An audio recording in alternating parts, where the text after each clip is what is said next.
Good day, poker peeps. This is Sky with Smart Poker Study, coming at you with a hand reading exercise. So, this hand was sent in by one of my students from America's Card Room, 10NL Poker. We have Ace Jack offsuit. So, right now, I'm going to go through the action of the hand. I'll tell you my student's reads on villain number one, our opponent. And after I go through the hand, I'm going to ask you two different questions.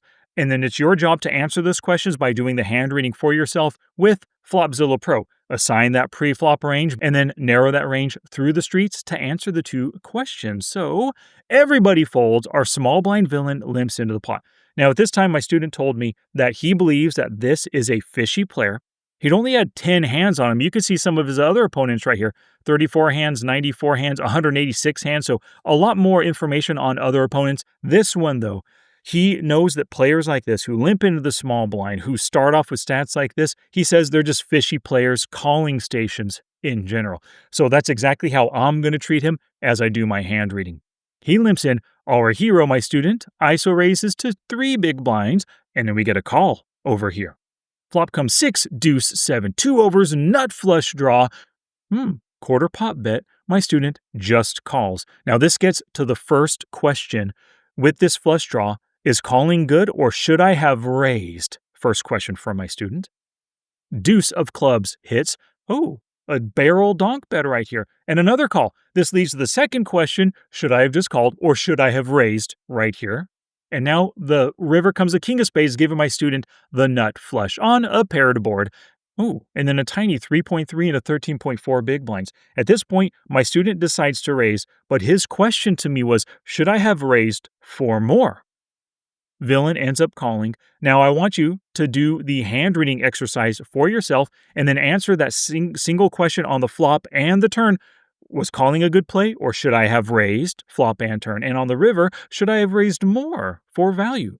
Okay, get to the hand reading exercise, answer those questions, and then come back here and compare your hand reading decisions with mine. So let's get to the hand reading for ourselves. We have our trusty hand reading software, Flopzilla Pro, Ace of Spades, Jack of Hearts. So going back, our opponent limped into the pot. So the first thing, let's consider what his limping range is. We believe he's a fish. He's in the small blind, could have open raised. Let's start by just putting in all suited hands, all broadways, all pocket pairs, and all aces too. Those make sense. I think he can definitely limp into the pot. 7-6 off and better. 6-5, maybe. Yeah, let's put 6-5. I'm not going to go as low as 5-4 right here. So I think a lot of these are definite limping hands, but I highly doubt even fish. We can see he has raised first in the past 1 out of 6 times. He would have raised with at least the 9s or better. 8s and 7s, questionable, but I can see definitely fish limping with these hands. And I think all of the ace-10 suited and offsuit would have come in for a raise. I bet you king-queen would have come in for a raise. Ace-9 off just because of its offsuit nature, but let's remove ace-9 and ace-8. Actually, ace-9 and ace-8 can be limping hands too. We're going to keep those ones in here. Limping with all of this suited stuff here. So I think this is a good initial small blind limping range. 41%, quite a wide range, but it's mixed with some decent hands and a lot of speculative suited stuff. We ISO raised to 2. Now, I think this is on the smaller side. I'm fine with him making this raise. He's an unknown. He has a wide open raising range. We are way ahead of his range. Our ace-jack, 63% of a limping range. So I'm good. I'm good with this size. It doesn't need to be 4 or 5 big blinds. And he just calls. Let's remove what hands he would fold versus this raise, because even though it's 2 extra big blinds, there might be some stuff he would fold here. Let's say he would fold the 4th nut flush potential hands and everything below that. 9-6, because everybody loves 69 suited, right? You got to stay in with that. 69 dudes. 6-5 off can fold. 7-6, they might see the magic right there. Offsuit broadways are saying ace-9, ace-9, king-jack. Yeah, so if he had limped and then raised, I would have reassessed and then possibly, not possibly, I would have definitely added these hands back into the mix. But I think a limping and then calling range, I think this is pretty good. 32%. We have 63% equity right now. All right. 6 deuce 7. all spades, nut flush draw, 2 overs, 67% equity right now. Things are looking good. He comes out firing 1/4 pot. So we have to ask ourselves, what is he doing this with? Clear all the filters. He's a fish. I think he could be doing this with definitely his flushes right here. If you think about it, he's betting small.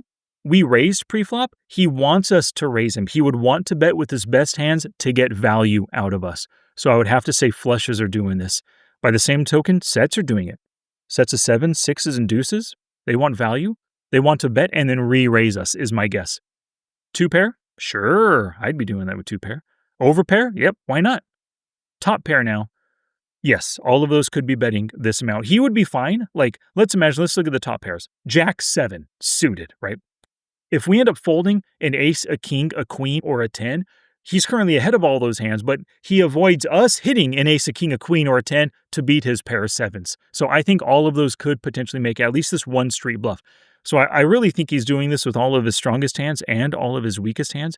Even his no-made hands, look at all those right there. They're all at least 1 overcard. Many of them are 2 overcards. 9-8 is an open-ender. 5-4, 4-3 are gut shots. Totally. I think I think all of his draws are making this play. I see fish make weak donk bets all the time with almost anything. So I'm going to just put him on 100% range. So we have 67% equity. If we think about the math required right here, bring out the calculator. We have to call 1.5 to win a total pot after I call, which will be 9 big blinds. 1.5 divided by 9, so the break-even point is 17%. We need to win 17% of the time right here. And if we just rely on having a flush draw, that hits, if you use the times 2 rule, about 18% of the time. We only need 17. Look, Poker Tracker 4 helps us with the math over here as well. But we need 17% equity. With just the flush draw, 9 outs, 18% to hit, awesome. We also have 3 aces and 3 jacks. Plenty of outs to hit something good, definitely a valuable call, or a profitable call. Now, my student asked, should we have called or should we have raised? In general, when you hold a draw, and we have a little bit of showdown value with our ace-jack, we beat his ace-3, ace-4, ace-5, ace-8, ace-9 right now. Like, we have showdown, even his king-high and queen-highs, right? Things are good right now. When your opponent offers you a good price on a draw, it's always fine to just call. Plus, we're in position. He might check the turn. The turn, we know it comes a deuce of clubs. But what if it comes an offsuit, kind of a blank to the board, offsuit by not a spade, right? If he just checks to us, we can bet and possibly steal. We still have 2 overcards plus the nut flush draw right there. I'm totally fine with just calling with the right price. Oh, so when we narrow his range, we still have that 67% equity. Deuce of clubs hits. On that, we drop down a little bit to 62% equity. Not bad, but he double barrel donk bets 2.2. Maybe trying to send a subliminal message that he has a 2 with the 2-2 on the board. I don't know.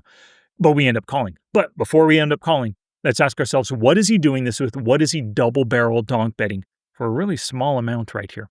Well, is he doing this with quad deuces? So let's go back to the flop. If he had a set of deuces right here, he bet because he would want us to re-raise him. We didn't re-raise. He just improved to quads. He would bet bigger than that.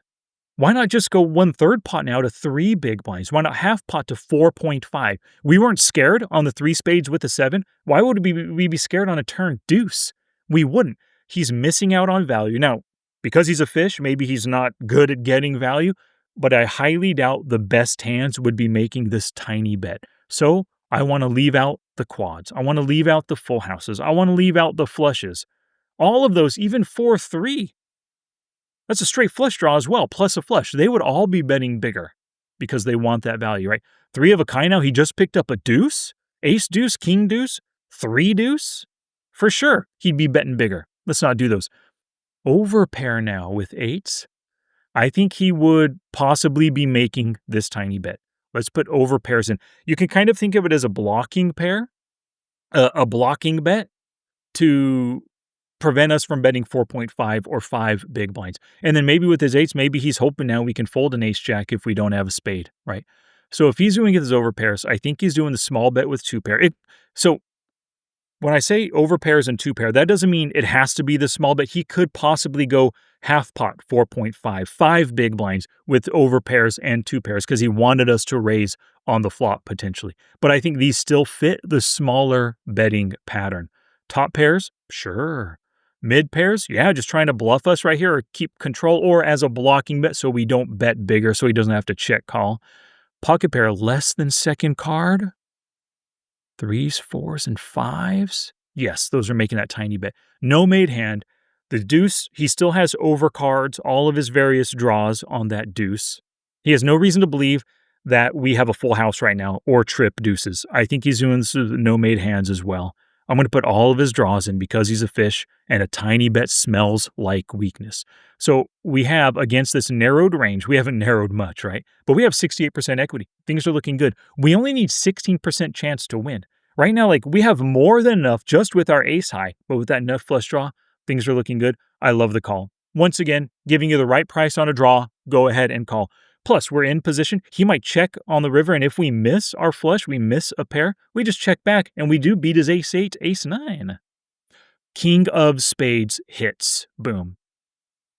Giving us the nut flush. 100% equity right now. We love that because he does not have a full house or a better flush. Obviously not, right? So he bets 3.3 big blinds. Now, this goes into my student's question. He asked, should I have raised more? He made it 8.8? I like that size, 8.8. I think no, he should not have raised more. We absolutely crush his range. He has nothing that's better than ours, obviously. So raising is strictly for value. We want to get value.